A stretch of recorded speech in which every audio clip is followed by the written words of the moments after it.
வாழ்கிறார்.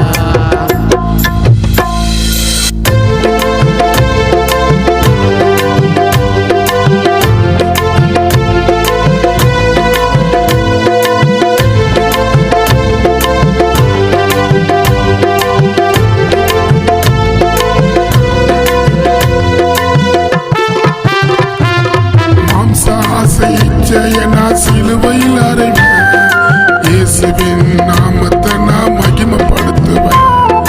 மாம்ச ஆசை இச்சையை நான் சிலுவையில் அறைவேன் இயேசுவின் நாமத்தை நான் மகிமைப்படுத்துவேன். இயேசுவின் நாமத்தை நான் மகிமைப்படுத்துவேன்.